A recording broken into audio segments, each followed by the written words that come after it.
All right, here's a good way to make, when you buy cedar, rough sawn cedar, and you actually have to cut it, it makes a smooth edge.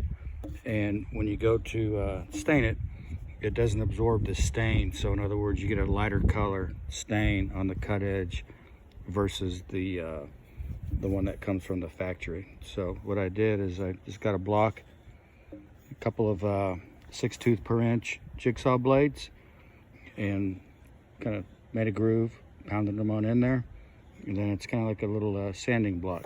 So I'll demonstrate a little bit how it works.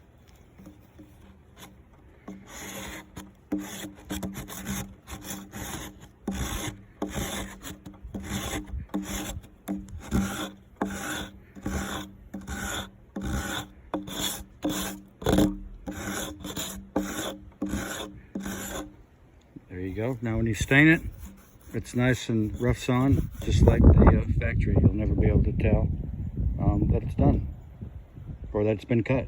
Thank you.